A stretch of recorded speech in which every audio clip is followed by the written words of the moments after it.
Hello नमस्कार, मी सुप्रिया नवीन एका ब्लॉगमध्ये आपलं मनापासून स्वागत करते। आजचा दिवस तुम्हाला सुखाचा, आनंदी आणि आरोग्यदायी जावो। तुम्ही जी काही स्वप्न पाहिली असतील ती सगळी स्वप्न आजच्या दिवशी पूर्ण होत। तर शुभ सकाळ तुम्हाला। सकाळची वेळ आहे तैनो, सकाळी म्हणजे पहाटेची वेळ आहे। आत्ता पहाटेचे वाजलेले आहेत 4:45। तर लवकर उठलेले होते मी, आंघोळ वगैरे माझी झालेली आहे। आणि आजचा दिवस तुम्हाला माहिती आहे नवीन वर्षाचा दिवस आहे, मराठी नवीन वर्ष। मराठी नवीन वर्षाचा पहिला दिवस गुढीपाडवा। तर गुढीपाडव्याच्या तुम्हा सर्वांना खूप साऱ्या शुभेच्छा ताईंनो। तुम्ही या वर्षामध्ये जी काही स्वप्न पाहिली असतील ना ती सगळी लवकरात लवकर पूर्ण होत अशी मी देवाकडे प्रार्थना करते। आणि या ब्लॉगला आता आपण सुरुवात करूयात। तर तुम्ही बघा, आजच्या दिवशी प्रत्येक जणांना काही ना काहीतरी करायचं ठरवलं असेल, अगदी छोटं मोठं असू दे। आजच्या दिवशी तर बरेच जण बघा बऱ्याच ठिकाणी उद्घाटन असतं, नवीन नवीन बिझनेसला सुरुवात केलेली असते लोकांनी। कोणी छोटासा घरगुती व्यवसाय करतं, अगदी तुमच्या आमच्यासारखा एखादी जर गृहिणी असेल तर ती सुद्धा काही ना काहीतरी विचार डोक्यामध्ये घेत असते, काही ना काहीतरी नवीन करण्याचा प्रयत्न करत असते। आणि जो माणूस नेहमी प्रयत्न करेल ना 100% त्यांना यश मिळतंच मिळतं। आणि जी माणसं म्हणजे नको हे करायला, मग ते कसं करू आणि मग आडेविडे घेत बसतात किंवा जास्त विचार करतात ना, तर त्या माणसांची कुठलीच गोष्ट कितीही काबाड कष्ट केले तरी सक्सेस होत नसते। पॉझिटिव्हिटी ही मुळात मनात असायला पाहिजे आपल्या, की नाही ही गोष्ट होईलच। आणि ती चुकीची असली तरी ती बरोबर कशी करून दाखवायची एवढी मात्र कला आपल्यामध्ये असली पाहिजे। बाकी शिक्षण वगैरे काही म्हणजे आहे ते महत्त्वाचं, पण ते जास्त महत्त्वाचं ठरत नाही। जर तुम्हाला बिझनेस करायचा असेल तर तुम्ही खूप म्हणजे खूप डोक्याने एखादा बिझनेस केला पाहिजे। तर सुरुवातीला मी तुम्हाला थोडंफार सांगितलं की आजच्या दिवशी कसं असतं काय असतं।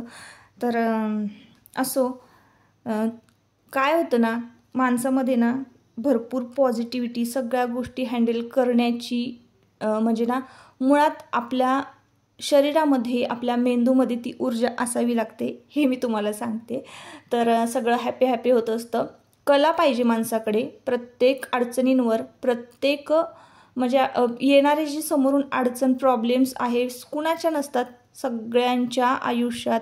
श्रीमंत लोक जी आहेत ना त्यांच्या तर आयुष्यात खूप सारे प्रॉब्लेम्स असतात ताईंनो। आम्ही मध्यमवर्गीय आहोत, पण गरीब श्रीमंत अडचणी कुणालाच चुकलेल्या नाहीत। अक्षरशः देवांना सुद्धा अडचणी किंवा संकट हे चुकलेले नाही आहेत। तर त्यामुळे ना त्यावर मात कशी करायची हे मात्र आपल्या हातामध्ये असतं। आजच्या दिवशी मी तुम्हाला एवढंच सांगेन, ती कला पाहिजे माणसामध्ये, की पुढून जो काही प्रॉब्लेम येणार आहे ना त्याला हसत कसं सामोरे जायचं, किंवा त्या कला पाहिजे ती एखाद्याच्या अंगामध्ये, एखाद्यामध्ये। तर असो, अजून पुढे तुम्हाला मी सांगेन की जर समजा मला जर अशा काही अडचणी आल्या तर मी काय करते, हे एखाद्या व्हिडिओमध्ये मी तुमच्याबरोबर शेअर करेन। तर आता पहाटेची वेळ आहे आणि सकाळी ना बघा अन्नपूर्णेचं पूजन झालं। या वेळेला ना ताईंनो माझं संपूर्ण घर ना मी क्लीन केलेलं आहे, अंगण स्वच्छ झालेलं आहे। आज नवीन वर्षातला पहिला दिवस आहे, मराठी नवीन वर्ष। त्यामुळं ना सकाळी उठल्या माझं जे काही काम असतं, जे रुटीन असतं, म्हणजे कोमट पाणी पिणं वगैरे, मेडिटेशन, व्यायाम, थोडाफार काय जे काही असेल ते मी माझं स्वतःसाठीचं जे काही 15-20 मिनटं होते ते घेतले आणि त्यानंतर कामाला सुरुवात केली। संपूर्ण घर जे आहे ते क्लीन केलेलं आहे आणि आंघोळ वगैरे केली आणि किचनमध्ये आलेली आहे। तर आज सकाळी बघा स्वयंपाकाला लागलेले आहे पहाटे। तर आज आपल्याला नैवेद्य करायचं आहे। 9-9:30 वाजेपर्यंत कशाही परिस्थितीमध्ये स्वयंपाक पूर्ण व्हायला पाहिजे, कारण तुम्हाला माहिती आहे की 10 वाजता दादांना जेवायला लागतं, मग ते सणवार असू देत नाही तर काहीही असू देत। तर सकाळी अन्नपूर्णेची पूजन केली, छान मस्त असं किचनमध्ये स्वस्तिक काढलेलं आहे, धूप दीप लावलेला आहे, अन्नपूर्णेची पूजा केली आणि मग डाळ शिजायला घातलेली आहे। तर कोमट पाणी करून घेतलं थोडंसं, अगदी काटामोड, छान डाळ पाखडायची वगैरे, पुसायची आणि आपल्याला डाळ जी आहे हरभऱ्याची ती शिजत घालायची आहे। तर एका बाजूला चहा ठेवलेला आहे आणि आत्ता निघालेले आहे मी तुळशीला पाणी घालण्यासाठी. तर दिवा लावलेला होता इकडे आणि धूप लावलेला आहे. किचनमध्ये तुम्हाला माहिती आहे की रोजच्याच ब्लॉगमध्ये तुम्ही पाहत असाल मी सकाळी सकाळी धूप लावते. खूप छान प्रसन्न असं वातावरण, थंडगार असा गारवा असतो बघा, बाहेर अंधार असतो सगळीकडे, खूप शांतता. एकाग्रतेने काही काम करायचं जर असेल ना तर 100% मी तुम्हाला सांगते ताईंनो, पहाटे उठा, होणारच तुमचं काम. तर तुम्ही अभ्यास कुठला करत असाल किंवा तुम्ही गाण्याचा रियाज करत असाल, जे मोठे मोठे कलाकार आहेत ते का लवकर उठतात तर ते तुम्हाला लवकर उठल्यानंतरच कळेल. तर मी पण लवकर उठते ना, मला हेच वातावरण जे आहे ना पहाटेचं खूप आवडतं. खूप इतकी शांतता असते ना वातावरणामध्ये, शांत बसावं असं वाटतं आणि पाखरांची मात्र किलबिल आपल्याला ऐकू येत असते. तर इकडे सकाळी सकाळी माझी पूजा झाली. अंधार बाहेर होता, अंधार असतानाच लवकर मी देवपूजा केलेली आहे. नंतर मग गुढी उभारायच्या वेळेला गडबड होणार आणि घरातले देव जे आहेत ते त्यांची पूजा झाली पाहिजे, गणेश पूजन झालं पाहिजे. त्यामुळं ना दुधाने अभिषेक केला जे काही देवारातले देव आहेत त्या सगळ्या देवांना आणि मग छान अशी पूजा केली. गुढीची घाटी बांधलेली आहे आणि आत्ता तुम्ही पाहिलं असाल तर 6:30 वाजलेले आहेत. 6:30 वाजून 5-10 मिनटं झालेली होती आणि नुकतंच बाहेर बघा उजाडलेलं आहे. तर माझी देवपूजा सकाळी सकाळी लवकर झालेली होती ताईंनो. देवांशचा बड्डे होता. बड्डेचा व्हिडिओ मी काही तुमच्याबरोबर शेअर केला नाही. म्हटलं चला आधी गुढीपाडव्याचा व्हिडिओ शेअर करूयात मग तो करूयात, म्हणून मग जिना स्वच्छ केलेला होता. तर तोच तुम्हाला मी दाखवते की जिन्यामध्ये बघा असे छान छान झाडं लावलेली आहेत आणि छान जिना डेकोरेट केलेला होता. तर इकडे बघा आयुषची आणि दादांची आंघोळ झालेली आहे. सकाळी सकाळी लवकर उठले, आंघोळ केली की लगेच छान नवीन कपडे घातलेले आहेत, सदरे घातलेले आहेत घरातल्या सगळ्या मंडळींनी, म्हणजे पुरुष मंडळींनी. आणि नंतर मग कसं सणवार असेल ना तर हा तर खूप महत्त्वाचा सण आहे. मराठी नवीन वर्षाचा पहिला दिवस आहे. तर गुढीपाडव्याची तुम्हाला मी थोडक्यात माहिती सांगते की का उभारतात गुढी आणि काय आहे सगळ्या गुढीचं, संपूर्ण गुढीचं महत्त्व मी तुम्हाला सांगते इथे. आपण जेव्हा गुढी उभारतो ना तर त्या गुढीला सगळ्यांचे, म्हणजे घरामध्ये जेवढे मेंबर्स आहेत तेवढ्या सगळ्यांचे हात लागले पाहिजेत. तर मी इथं बघा कलशावर स्वस्तिक काढते. दादा आणि आयुष कळक जो आहे तो स्वच्छ धुवून घेतला त्यांनी. चंदनाची, हळदी कुंकाची बोटं कळकावर ओढलेली आहेत, म्हणजे बांबू. तर त्यावर कोणी कळक म्हणतं, कोणी बांबू म्हणतं. तर इकडे बघा आता माझं स्वस्तिक काढायचं चालू आहे. तर तुम्हाला गुढीचं थोडक्यात महत्त्व सांगते जे की मला माहिती आहे. गुढीपाडवा परंपरेपासून विज्ञानापर्यंत का साजरा करतो आपण गुढीपाडवा? फक्त सण नाही, ही आपल्या संस्कृतीची शान आहे. ह्या दिवशी ब्रह्मदेवांनी सृष्टी निर्माण केली होती. ब्रह्मपुराणानुसार गुढीपाडवा हा सृष्टीचा पहिला दिवस आहे, म्हणून तो आपल्या हिंदू धर्मामध्ये नवीन वर्ष मानला जातो. गुढी म्हणजे तेज, विजय आणि अभिमान. रेशमी कापड समृद्धीचं प्रतीक, उलटा कलश विजयाचं प्रतीक, नीम साखर जीवनाचे चविष्ट पैलू, आंब्याची पानं शुभता दर्शवतात. शास्त्रीयदृष्ट्या गुढीमुळे घरामध्ये सकारात्मक ऊर्जा निर्माण होते. परंपरा प्लस विज्ञान बरोबर गुढी. नीम खाल्ल्याने रोगप्रतिकार शक्ती वाढते. तेल स्नान केल्याने त्वचा निरोगी राहते. गुढी उभारल्याने घरात हवा खेळती राहते. आपल्या पूर्वजांची प्रत्येक प्रथा ही विज्ञानावर आधारित होती. आपलं आयुष्य गोडसर आणि कडवट असं असतं, त्यामुळं दोन्ही गोष्टी आपल्याला स्वीकारता आल्या पाहिजे. तर ह्या गोष्टी आपल्याला गुढी शिकवत असते. कडुलिंब आणि गुळाचं मिश्रण हे शरीर शुद्ध करते आणि येणाऱ्या नवीन वर्षासाठी आपल्याला तयार करते. तर एवढं सगळं महत्त्व जे काही आहे ते मी तुमच्याबरोबर शेअर केलं. ते तुम्हाला कळालं असेल, अगदी साध्या भाषेत मी तुमच्याबरोबर शेअर केलेलं आहे. तर बघा, कुठल्याही तुम्हाला आता प्रश्न पडत असेल की कुठल्याही पूजेमध्ये आपण उलटा कलश बांधत नाही, मग गुढीला आपण उलटा कलश का लावतो? तर आपण जेव्हा गुढी उभारतो तर तेव्हा जो कळक आहे तो जमिनीला टेकलेला असतो आणि उंच आपण गुढी उभारतो त्यावेळेला जमिनीमध्ये जी काही सकारात्मक ऊर्जा असते ती त्या कलशापर्यंत पोहोचते आणि आपण कलशाला जेव्हा बघतो, त्याची पूजा करतो, तेव्हा ती सकारात्मक ऊर्जा आपल्या शरीरामध्ये खेचली जाते. तर असं आहे त्याचं महत्त्व. म्हणून गुढी जी आहे ती उभारताना कलश हा उलटा मांडला जातो. कुठल्याही पूजेमध्ये बघा कलश उलटा मांडलेला नसतो. तर त्याचं हे महत्त्व आहे. आणि कडुलिंब आणि गूळ घाटी जी आहे तर ती तुम्हाला माहिती आहे. मी तुम्हाला सांगितलं की गोड आणि कडू गोष्टी आपल्याला नेहमी आयुष्यामध्ये स्वीकारता आल्या पाहिजेत. आणि त्यानंतर रेशमी वस्त्र जे आहे गुढीवरचं तर ते समृद्धीचं प्रतीक असतं. तर थोडी जी काही माहिती होती ना ताईंनो मी तुम्हाला सांगितलेली आहे. तर इकडे बघा आयुष, बाबा आणि दादा तिघांचेही हात गुढीला लागलेले आहेत. म्हणजे तिन्ही पिढ्या ज्या आहेत आमच्या तर त्या एकत्र येऊन गुढी जी आहे ती उभारलेली आहे. तर बाबांना इथं थोडंसं हाताला लागलं नारळ फोडताना, जरा गडबड करतात बाबा, तर जोरात लागलेलं दिसत आहे वाटतं. तर असो, इकडे दादांना नारळ फोडायला दिलेला आहे. आणि देवांश, आयुष तुम्ही पाहत असाल किती छान नवीन सदरे घालून तयार झालेले आहेत. आजींची तब्येत थोडी बरी नव्हती इथं. तर असो, आता बघा गुढीला गुळ खोबऱ्याचा नैवेद्य दाखवायचा असतो. सकाळी सकाळी नारळ फोडायचा असतो. फुलं, हार, फुलं तर मी अर्पण केलेले आहेत. मी जी पूजा केलेली आहे ती पूजा झालेली आहे, ती मात्र मी शूट करू शकले नाही. नारळ फोडल्यानंतर नारळाचं जे पाणी होतं ते दोन्हीही मुलांना प्रसाद म्हणून दिलेला आहे. आणि कडुलिंब आणि गुळाचं वाटण केलेलं होतं सकाळी सकाळी दादांनी. आणि हे म्हणजे तो सुद्धा नैवेद्य गुढीला दाखवलेला होता. गुळ खोबऱ्याचा नैवेद्य गुढीला दाखवलेला आहे. आणि आता हे सगळ्यांना खायचं काम चालू आहे बघा. मला नको असते ना तरीसुद्धा मुद्दाम जास्त कडू पानांचं जे काही आहे ना ते माझ्या तोंडामध्ये दादा दरवर्षी त्यांचं हे असंच असतं, माझ्या तोंडात घालत असतात.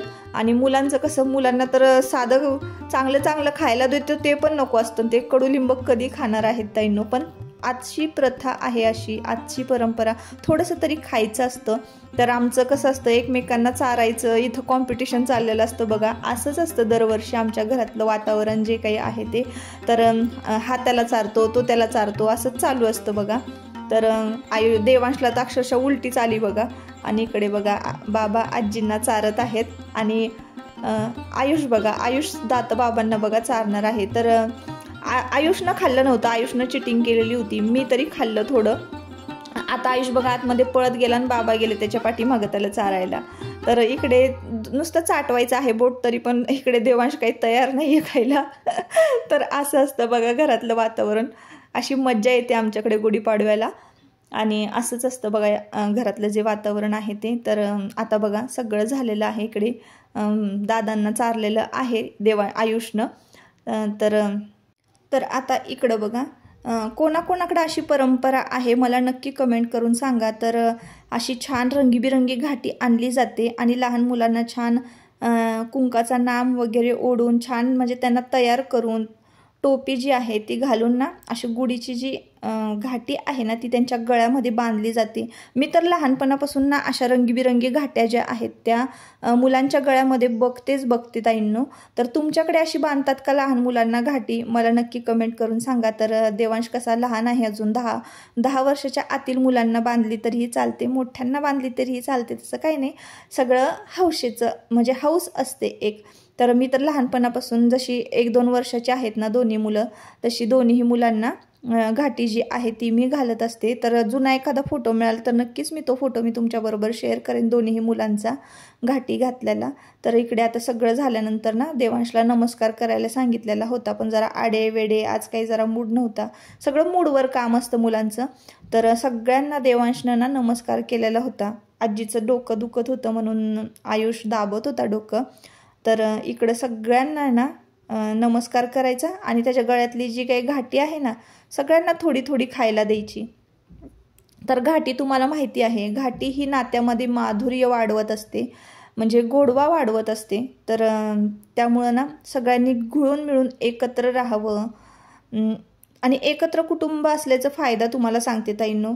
ज्यांना एकत्र कुटुंब आहे ना त्यांना असं वाटतं की नको एकत्र कुटुंब, कारण कामाचा लोड असतो, इतर सगळ्या गोष्टी खुसपूस हे सगळं असतं.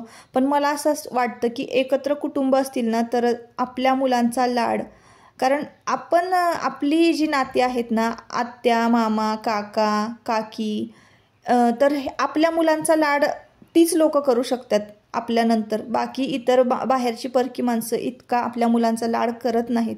आपल्या मुलांचा लाड कौतुक जर करायचं असेल ना तर एकत्र कुटुंब असायलाच पाहिजे. आजी बाबा खूप प्रेम करतात आपल्या मुलांवर, त्यानंतर काका काकी हे.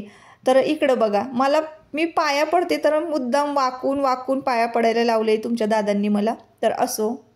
आणि इकडे बघा आजीच्या पण मी पाया पडलेल्या आहेत आम्ही दोघांनी, आणि आजी बाबांच्या पाया पडत आहेत. तर असं आहे. तर त्यांचं काही तब्येत वगैरे बरोबर नव्हती, त्याच्यामुळे त्यांना फोटो वगैरे काढायला जास्त फोर्स नाही केला. आणि मग लगेचच मी इकडे आत्ता 9:30चं बघा टायमिंग असावं, 9:15 9:30 वाजले असतील. आणि माझा स्वयंपाक जो आहे ना, पुरण वगैरे वाटून पीठ मळून आमटी फोडणीला घातली होती, भात झालेला होता गुढी उभारायच्या आधी, आणि फक्त पोळ्या लाटायच्या बाकी होत्या. तर आता मी पोळ्या भरभर लाटून घेणार आहे. आणि आजी आणि बाबा मार्केटमध्ये गेलेले आहेत एक छोटीशी खरेदी करण्यासाठी. तर ती खरेदी काय आहे हे सुद्धा मी तुम्हाला पुढे सांगते. ब्लॉग इथून पुढे कंटिन्यू करा. आता पुरणपोळी करताना 1-2 टिप्स ज्या आहेत त्या मी तुमच्याबरोबर शेअर करते की तुमची पुरणपोळी जर फाटत असेल तर तुम्ही काय करायला पाहिजे. तर पुरणपोळी फाटत असेल ना तर काय करायचं ताईंनो, पीठ मळताना सुरुवातीला आपल्याला ना थोडं पाणी घालून पीठ मळायचं. पिठाची जी कन्सिस्टन्सी आहे ना ती एकदम म्हणजे थोडंसं असं जास्त पातळही नाही आणि जास्त घट्टही नाही, अशी एकसारखी असायला पाहिजे, म्हणजे अशी तार तुटायला पाहिजे पिठाची. तर मी प्युअर फक्त गव्हाच्या पिठाच्या पोळ्या केलेल्या आहेत ताईंनो. आणि तुम्हाला इथं प्रश्न पडला असेल की मी कट्ट्यावर पुरणपोळी का लाटते, तर माझ्याकडे पोळपट जो आहे तो लहान आहे आणि तुम्ही पाहत असाल माझी पुरणपोळी किती मोठी आहे, अगदी तवा गच्च भरून मी पुरणपोळी करत आहे. पुरणपोळीच्या रेसिपीचा व्हिडिओ मी खूप वेळा शेअर केलेला आहे. जर तुम्हाला पाहायची असेल संपूर्ण रेसिपी तर नक्की मला सांगा, मी लिंक देईन कमेंटमध्ये किंवा डिस्क्रिप्शन बॉक्समध्ये. टमटमीत अशा पुरणपोळ्या ज्या आहेत माझ्या त्या फुगलेल्या आहेत. तर आपण जेवढा उंडा घेतो ना म्हणजे पिठाचा, तेवढंच आपल्याला पुरण घ्यायचं आहे त्याच प्रमाणामध्ये. आणि पिठाचा उंडा आणि पुरणाचा उंडा सेम सारखा असला पाहिजे तरच ती पुरणपोळी ताईंनो, पुरण असं पुरणपोळीमध्ये टच भरलेला पाहिजे आणि एकदम पातळ अशी आपली पोळी असायला पाहिजे, अगदी मऊ लुसलुशीत. तर अशी पुरणपोळी असेल ना तर जेवण दुपटीनं जातं, तुम्हाला सांगते मी. तर म्हणून आहे ना मी इथे कट्ट्यावरच पुरणपोळी लाटायला घेतली आणि तुम्ही बघत असाल अगदी तव्याच्या बाहेर येते, इतकी मोठी आपली पुरणपोळी आहे. छोट्या छोट्या पुरणपोळ्या करत बसायचं ना वेळ खूप वेस्ट होतो ताईंनो, आणि मग दिवसभर किचन कट्ट्याला धरून बसायचं त्यात काही अर्थ नाही. सणावाराला पण आपण तेच करत बसलो तर मग इतर गोष्टी ज्या आहेत म्हणजे थोडंसं फोटो वगैरे काढणं किंवा इतर काही गोष्टी हे कधी करणार. तर मग म्हणून आहे ना मी मोठ्या मोठ्या पुरणपोळ्या इथं लाटून घेतलेल्या होत्या. चला तुम्हाला म्हटलं साडी दाखवावी. तर मी तुम्हाला सांगितलं होतं की यावर मी कवडीचा ब्लाऊज शिवते. अजिबात मला वेळ मिळाला नाही ताईंनो, मी खूप प्रयत्न केला ब्लाऊज तयार करण्याचा. तर मग तुमच्या दादांनी बघा मला हा ब्लाऊज आणलेला होता, तर याला काही स्लीव्ज वगैरे नव्हते आणि कापडही आत नव्हतं की नंतर स्लीव्ज वगैरे स्टिच करावे. तर हा थोडाफार जरा मॅच होत होता. मग म्हटलंच असू दे, थोडंसं मिसमॅच मी केलेला आहे. तो कसा दिसत आहे ताईंनो नक्की कमेंट करून सांगा आणि प्रामाणिकपणे सांगा. चांगलं दिसत असेल तर सांगा, नसेल दिसत बिनधास्त सांगितलं वाईट दिसतोय तरी काही हरकत नाही ताईंनो. पण बघा कुठलीही साडी नवीन असेल आणि ब्लाऊज नसेल ना त्याच्यावर मी हाच ब्लाऊज घालते आणि आपलं वेळ जी आहे ती मारून नेत असते. तर इकडे बघा सकाळी चाफ्याचं फुल वाहिलेलं होतं ना तर ते उडून गेलं होतं लक्ष्मीच्या पावलांवर. आणि ही आपली गुढी बघा. तर संध्याकाळची ही वेळ आहे आता. मी जेव्हा तुम्हाला दाखवत होते आरशामध्ये साडी तर तेव्हा बाबा हे सगळे जेवायला बसले होते. सकाळी 10:30-11 वाजता जेवणं झालीत आणि मग त्यानंतर बघा संध्याकाळची वेळ आहे ही. आणि पाडवा काढतो बघा आपण चौकटीच्या आजूबाजूला. जुन्या काळातलं हे स्वस्तिकच आहे ताईंनो. तर शेणानं बघा, गाईच्या शेणानं आपण पाडवा काढतो. तर तो पाडवा इथं काढलेला आहे. तर संध्याकाळची वेळ आहे ताईंनो. दुपारी मस्तपैकी पुरणपोळीचं जेवण झालं. पुरणपोळीचं जेवण झालं ना की सुस्ती येते. कितीतरी दिवसातनं मी आज पहिल्यांदा बघा 1 तासभर झोपली असणार आहे दुपारची. एवढं फ्रेश वाटलं ना खरंच. माणसांना म्हणजे झोप किती महत्त्वाची आहे, खूप खूप महत्त्वाची आहे आरोग्यासाठी. तर झोपलं पाहिजेच. तर 1 तासभर झोपले बघा ताईंनो. पाठीमागे बघा इतका छान सूर्यास्त दिसतोय ना, खूप भारी वाटतंय. आणि वातावरण बघा, वारं पण भरपूर सुटलेलं आहे. आता गुढी उतरवायचं काम करायचं आहे. पुरणपोळीचा छान नैवेद्य झाला. आजचा स्वयंपाक पण खूप छान झाला. स्पेशली मला तुमच्याबरोबर एक गोष्ट शेअर करायची होती, ती म्हणजे बघा ही. तर गणपती बघा, हा छोटासा तुम्हाला गणपती हा दिसत असणार आहे. तर हा गणपती बघा आजी आजी बाबांनी केलेला आहे देवांशला बर्थडे गिफ्ट. तर तो मी आज घातलेला होता. तर कसा आहे बघा डिझाईन, मला नक्की कमेंट करून सांगा. तर असंच आपण पाडव्याच्या मुहूर्तावर काही ना काहीतरी खरेदी करत असतो. त्यातली ही एक खरेदी आज महत्त्वाचं म्हणजे बघा, झाडू खरेदी करायचा असतो, चणा डाळ खरेदी करायची असते, गूळ खरेदी करायचा असतो. तर अशा सगळ्या गोष्टी ज्या आहेत त्या खरेदी करायच्या असतात. त्या खूप महत्त्वाच्या असतात ह्या गोष्टींपेक्षा. पण एक मुलांची आपण हौस करतो ना, आता त्याचा परवाच बड्डे झाला, तर त्यामुळं मग म्हटलं त्याला काहीच घेतलं नव्हतं. तर आजी बाबांकडून हे त्यांना देवांशला गिफ्ट आहे हे गणपती. आणि आयुषला पण ना लहान असताना गणपतीच केलेला होता.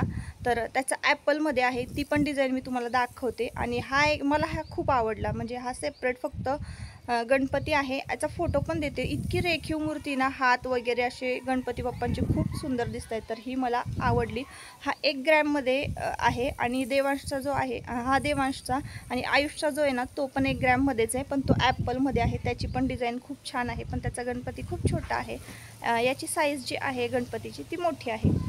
तर असो, आता थोडेसे फोटो वगैरे काढते, म्हणजे तुमच्याबरोबर मला पोस्ट वगैरे करताना शेअर करता येतील.